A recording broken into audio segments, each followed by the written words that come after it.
All right, so this is a suggestion via a donation. The name of the video is What It Feels Like to Be Autistic. Let's go and jump into this immediately. So this is Temple Grandin. I know her from obviously the movie, and she basically changed changed the way people treat animals, mainly cows, if I recall, right? But let's go and check it out. You never get cured of autism. But what you do is you learn better, you learn more and more things. Well, I didn't speak until I was 4. Now I have a BA and a master's, and I'm studying for my doctorate. Like, definitely an icon, guys. I can remember the frustration of not being able to talk. I couldn't get my words out. My speech came in gradually, a few words at a time. When I was a little kid, I was very autistic, nonverbal, rocking. That's the kind of kid they just put away in the institution. But I had a speech teacher that worked really hard with me, and I can't emphasize enough the importance of young children getting early intervention. You got a 2-year-old or 3-year-old with no speech, don't wait. Right. High school is absolutely worst part of my life. Teasing. I got kicked out of school for throwing a book at a girl, teased me because teasing really made my life miserable. And the only places I could get away from teasing was the specialized activities. Things like horseback riding, electronics lab, the model rocket club. The line was drawn in the sand. I was not allowed to become a recluse in my room. I had to get out and do things. I'm always kind of baffled at just how illogical people are in their thinking. I'm very logical in my thinking. But when I was younger, I didn't know that other people thought more in words. Right. See, I think in pictures. If I don't have a picture, I don't think. And my mind is very, very associative. Being a visual thinker, I tend to put things into categories. You see, autism is a very big spectrum. At one end of the spectrum, you got half the people at Silicon Valley. And then at the other end of the spectrum, you've got somebody who's very handicapped, remains nonverbal, is going to have to live in a supervised living situation. There's a middle ground also. Really, really big spectrum. And Einstein probably be labeled autistic today in a lot of school systems because he had no speech until age 3. I'm interested in seeing something that makes real change. I've done a lot of work that's made a lot of improvements in the livestock industry, and I think I've helped a lot of kids succeed. I want to see the kids that are like me succeed. That's the kind of stuff that makes me happy. When I see the things that I do make a difference. Guys. All right, guys, so here's the thing. Definitely amazing to actually, hear again kind of like some of the things she has gone through. I could definitely tell you, I don't really remember what age I was when I started speaking. I don't know. I don't think it was super early though. Right. I suffer from, I want to say suffer. I don't think I suffer. Right. Personally, I have Asperger's autism, and I think my youngest son is kind of falling into that category. Also, he didn't start speaking at all until he was 4. Right. The schools would say, specifically the schools in Spain would be like, hey, we need to do something, right? I agree. But my lived experiences pretty much dictate, as long as you don't keep autistic child away from society, right? I think that's probably the best thing, and definitely throw them into outside activities, things that are not so regimented like a classroom. Right. I think that classroom environment is probably the worst environment for someone on the spectrum. And she's right. Right. I would probably tell you that most of the people that are sitting in Silicon Valley are on the spectrum at some sorts. Because you can normally pick us out, I would say. Right. I have a cousin. He's functional, but he's also not functional. And this is where I'm saying kind of like the middle ground.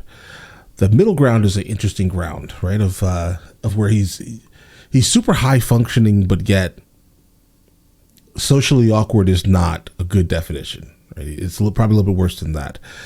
He does have independence. He's traveled the world, literally. He has traveled by himself.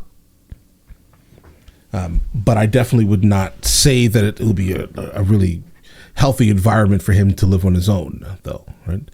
And when I say he's traveled the world, he has traveled to definitely different continents, but always had someone there, like he was traveling to meet another family member, right? So his only real alone time was on a plane, and the people that are on the plane helped a whole lot in that situation, at least I'm sure, right? They were notified.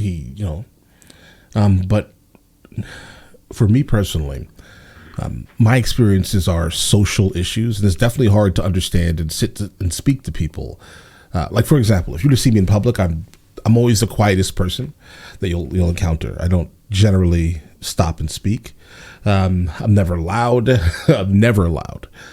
For the most part, loudness disturbs me more than anything else, right? That I can imagine. Just loudness. And yeah, I mean, like for example, right now I'm speaking pretty calmly. I'm speaking to you guys, and I know that people are going to see this, right? But the chance of me being able to do this in person, 0. And I mean 0. There's a zero chance. There's 0 chance that I would be speaking pretty much at all. In public, I try to go outside and then instantly get back into a place where I'm covered again. Right? Loud noises disturb me. Yeah,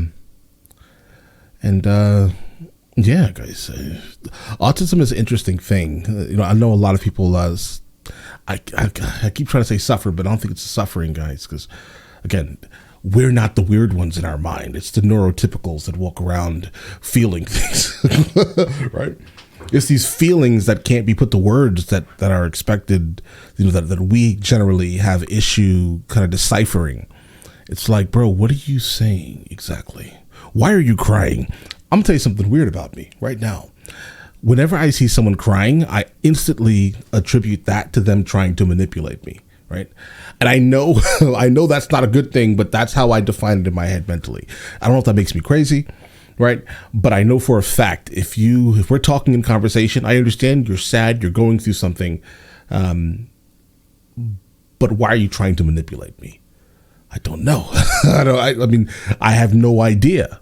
What are you trying to gain? Are you trying to gain sympathy? I don't know.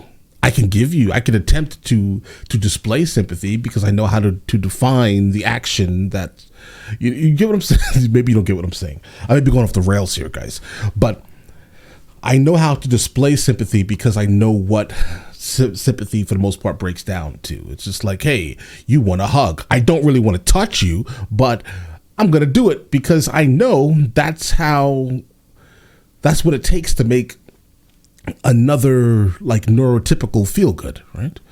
I understand that aspect, but I still think that it's manipulation at the end of the day because, again, you just manipulated me into making me touch you, and I don't want to touch you.